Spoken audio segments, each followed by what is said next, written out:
Hello दोस्तों, नमस्कार। YouTube के HP math by RP channel पर आप सभी लोगों का स्वागत है। आज हम लोग शेषफल प्रमेय का अनुप्रयोग यानी कि शेषफल प्रमेय की सहायता से बहुपद का गुणनखंड करना सीखेंगे।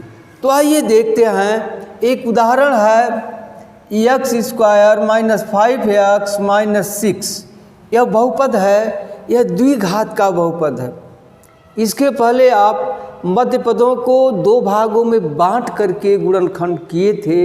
आज आइए हम इसी का गुणनखंड शेषफल प्रमेय की सहायता से करते हैं। देखिए इसमें किया क्या जाता है। जो अंतिम पद है अचर पद, उसको पकड़िए।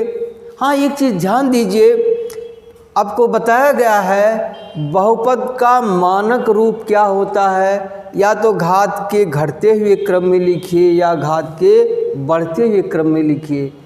आपके कोर्स में प्रायः घात के घटते हुए क्रम में लिखा हुआ मिलेगा। देखिए घटते हुए क्रम में लिखा, घात का यहाँ x का घात 2 है, यहाँ 1 है, यहाँ x घात 0 है। अब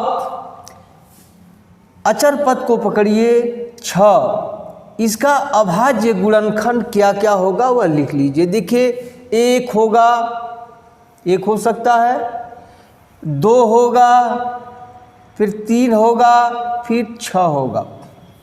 यही हो सकते हैं, ध्यान दीजिए। तो इसके संभावित गुणनखंड, इसके संभावित गुणनखंड क्या क्या हो सकते हैं। देखिए x plus minus 1, x plus minus 2, x plus minus 3, x plus minus 6।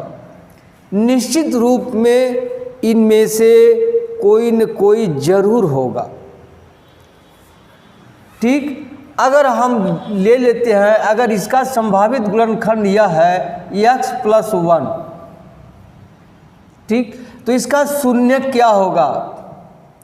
शून्य होगा x प्लस 1 बराबर 0, यानी x बराबर ऋण 1।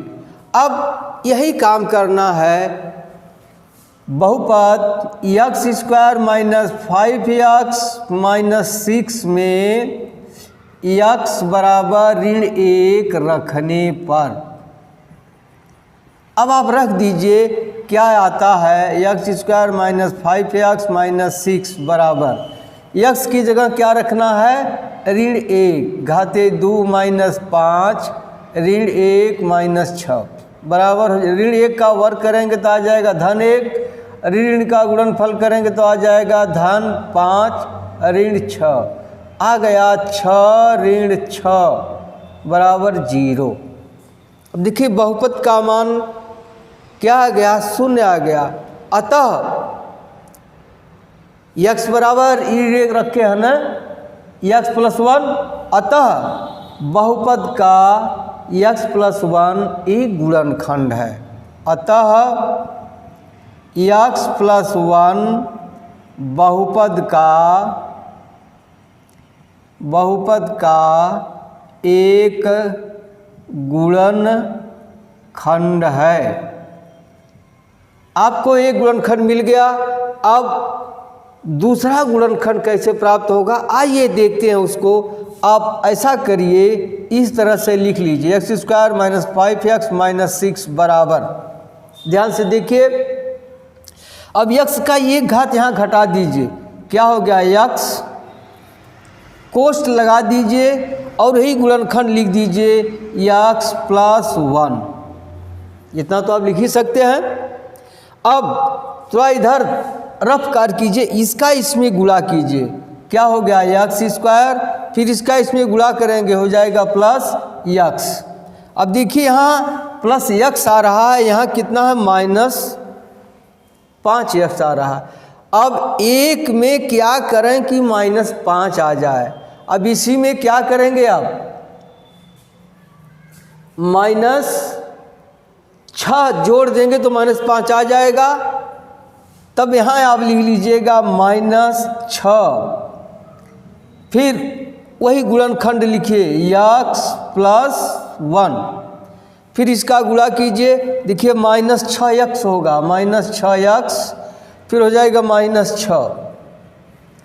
अब देखिए एक्स स्क्वायर, अब देखिए 6x में से 1x निकल जाएगा, बचेगा -5x -6। वही व्यंजक प्राप्त हो गया, वही बहुपद प्राप्त हो गया, केवल लिखने का ढंग थोड़ा सा बदल दिए। अब देखिए इन दोनों में से क्या कॉमन होगा, x + 1 कॉमन हो गया, और क्या बचा यहाँ से x, यहाँ से बचा -6। यही उत्तर हो गया। यही क्रिया आप मध्य पदों को बांट कर भी किए हैं, यही उत्तर आया था। ठीक, आइए अब 3 घात वाले बहुपद का गुणनखंड करना देखते हैं।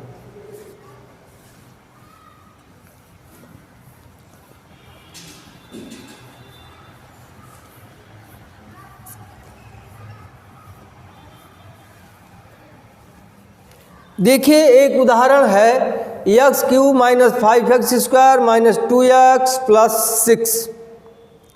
वही क्रिया इसमें करिए। अब देखिए है अंतिम पद 6 है, 6 का संभावित गुणनखंड क्या होगा, 1 2 3 6, ये होगा ना। अब संभावित गुणनखंड क्या क्या हो सकते हैं, x ± 1, x ± 2, x ± 3 और x ± 6। इनमें से निश्चित रूप से एक होगा। तो आइए पहले हम x + 1 लेते हैं। x + 1, अब इसका शून्य क्या हो जाएगा, x बराबर -1 होगा। अब इस बहुपद में x बराबर -1 रखने पर क्या लिखा जाएगा, बहुपद में x बराबर -1 रखने पर क्या हो जाएगा, p -1, यह नहीं लिखा जाता है, बराबर, अब रख दीजिए -1 घाते 3 -5 -1 घाते 2 -2 -1 धन 6। अब हल कर दीजिए, -1 का घात 3 है, क्या आ जाएगा -1, अब -1 का घात 2 है, यह प्लस हो जाएगा, यहाँ आ जाएगा -5, और ऋण का गुणनफल धन होता है, और यहाँ हो जाएगा 6। अब देखिए क्या हो गया, 5 × 1 = 6 6 धन 9 बराबर क्या आ गया, 3। यह बराबर 0 के नहीं है, अतः x + 1 व्यंजक का गुणनखंड नहीं है। अब आ जाइए इसका रखिए, x - 1 बराबर 0 का शून्य क्या होगा, x बराबर 1। अब रख दीजिए बहुपद में x बराबर 1 रखने पर, तो यहाँ हो जाएगा p1, रख दीजिए, हो जाएगा 1 घाते 3 -5 1 घाते 2 -2 1 + 6, यहाँ हो जाएगा 1 -5 -2 + 6, यहाँ क्या हो जाए, देखिए 1 6 मिलके 7 हो गया, -5 2 7 बराबर 0 0 आ गया। अब आप लिख देंगे, अतः क्या रखे थे, x - 1 ना, x - 1 बहुपद का एक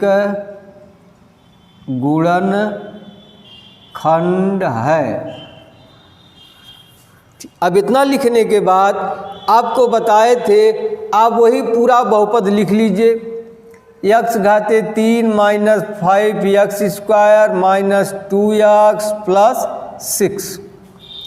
अब इसी के बराबर आपको लिखना है, क्या बताए थे, 1 घात इसका कम कर लीजिए, हो जाएगा x घाते 2, कोष्टक लगाकर गुणनखंड लिखिए जो अभी अभी प्राप्त हुआ है, x - 1।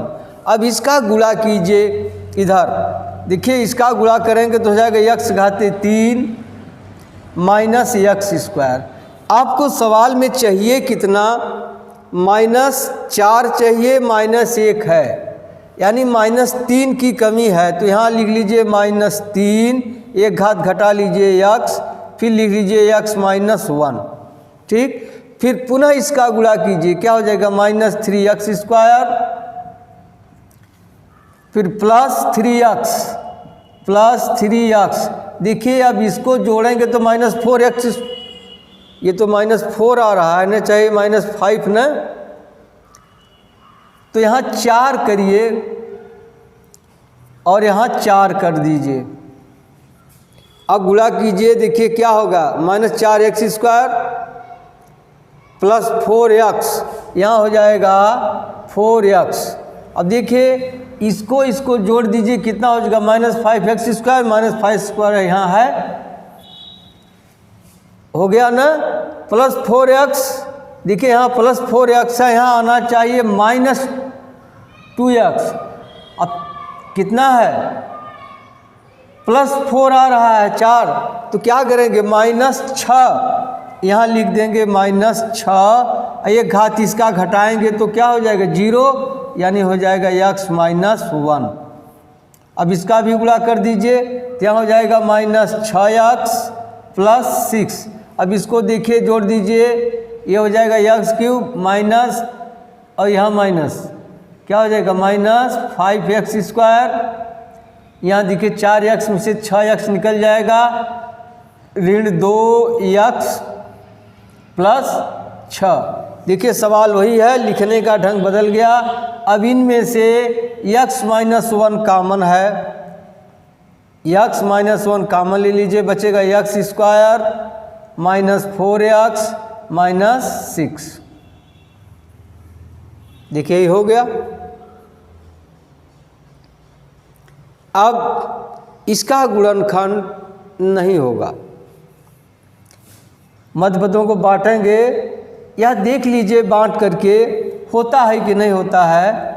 अब देखिए ये 6 है, इसका गुणनखंड करेंगे तो हो जाएगा 2 × 3, 2 में 3 जोड़ने पर या घटाने पर 4 नहीं आएगा। दूसरा कर लीजिए 6 × 1, देखिए 6 में 1 जोड़ने या घटाने पर भी नहीं आएगा। 6 में 1 जोड़ेंगे 7 हो जाएगा, 6 में से 1 घटाएंगे 5 आ जाएगा। ठीक है, इसका गुणनखंड नहीं होगा, यही उत्तर हो गया। अब चलिए आगे देखते हैं।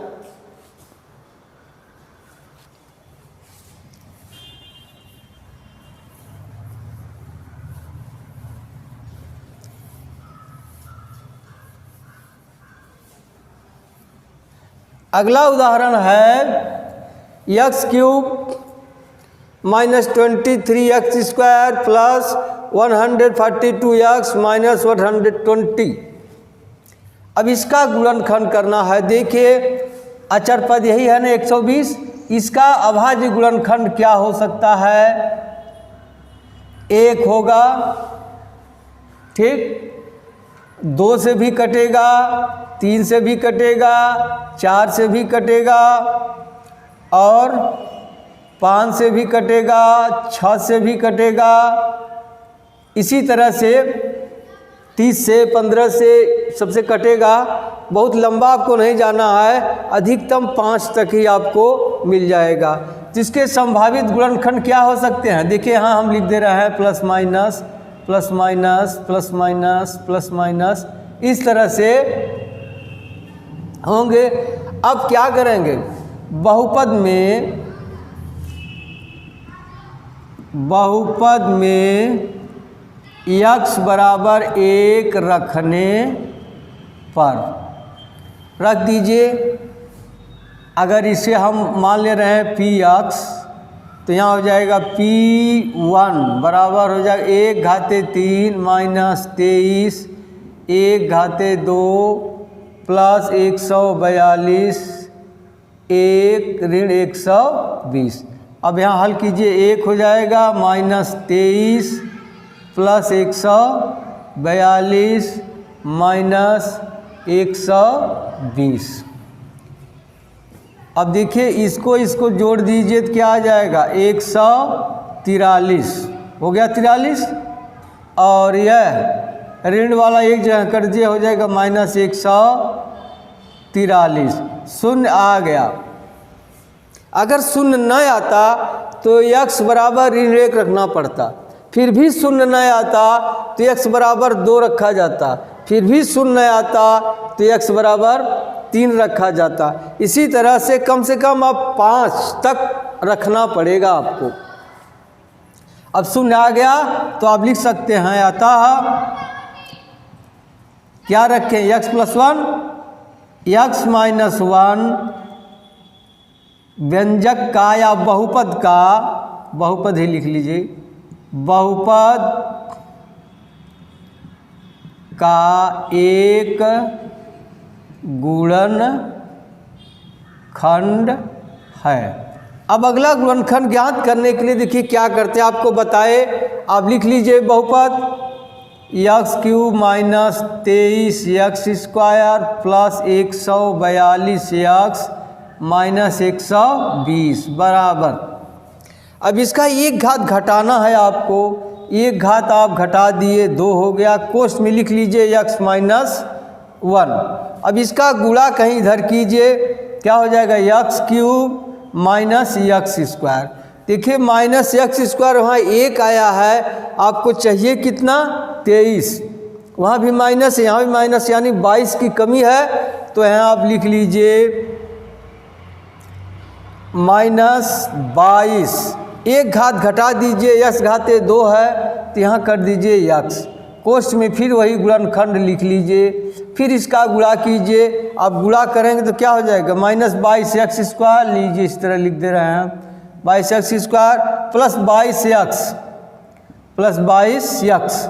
अब देखिए वहाँ 22x आ गया, आपको चाहिए कितना 142, यानी 120 घट रहा है, तब यहाँ कर दीजिए +120।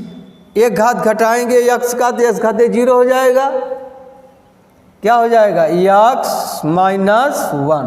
अब इसका गुणा कर दीजिए, क्या हो जाएगा +120 x - 120। अब इस सबको जोड़ दीजिए, देखिए x³ - 22x² इसको जोड़ दीजिए तो हो जाएगा 2 4 2 142 x - 120। देखिए सवाल वही आ गया, x³ - 23x² + 142x - 120। अब इनमें से x - 1 आप बाहर ले लीजिए, यहाँ से बचेगा x², यहाँ से बचेगा -22x और यहाँ से बचेगा +120। अब इसका गुणनखंड करिए मध्य पदों को बांट करके। अब देखिए क्या है, 120 है, 120 का गुणनखंड आप कर सकते हैं 12 × 10। अब देखिए क्या होगा, 12 में 10 जोड़ेंगे तो 22 तो आ जाएगा, लेकिन गुणा करने पर धन आना चाहिए, तो आप -22 कैसे लिख सकते हैं, बराबर हो जाएगा -12 ऋण 10। अब इसका गुणा कीजिए, -12 × -10 बराबर आ गया 120। अब यही मान यहाँ रख दीजिए, x - 1 x² माइनस, देखिए क्या रखना, -12x -10x + 120। अब यहाँ हो जाएगा x - 1 बाहर कर दीजिए, इनमें से क्या निकलेगा, x निकल जाएगा, बचेगा x - 12, यहाँ से -10 निकल जाएगा x - 12। अब क्या हो जाएगा x - 1, यहाँ से x - 12 बाहर निकाल दीजिए, यहाँ से बचेगा x, यहाँ से बचेगा -10। यही उत्तर हो गया। ठीक है, अब आपको समझ में आ गया होगा। यदि वीडियो अच्छा लगा हो तो सब्सक्राइब कीजिएगा, लाइक कीजिएगा, यदि अच्छा न लगा हो तो डिसलाइक अवश्य करिएगा। अब आइए कुछ अभ्यास प्रश्न देखते हैं। हाँ देखिए, यही प्रश्न है, पहला है, देखिए शेषफल प्रमेय की सहायता से गुणनखंड करना है, x³ - 7x + 7। अब इसमें आप 6 का गुणनखंड क्या हो सकता है, 1 2 3 6। अब इसमें x बराबर 1 रख कर देखिए, -1 रख कर देखिए, 2 रख कर देखिए, -2 रख कर देखिए, जिसमें शून्य आ जाता है वह इसका गुणनखंड होगा। अब जैसे अभी अभी बताए उस तरह से आप हल कर लीजिए। अब दूसरा, इसमें देखिए 12 का आप गुणनखंड करिएगा, इसको रखिए 1 2 3 4 6 12 यही होगा। अब इसमें देखिए 30 है लास्ट में, इसमें भी 1 होगा, 2 होगा, 3 होगा, 5 होगा, 6 होगा।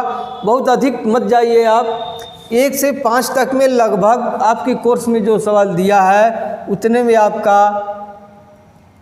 इसका मान शून्य आ जाएगा। इसी तरह से देखिए यहाँ 60 है, आप कर लेंगे।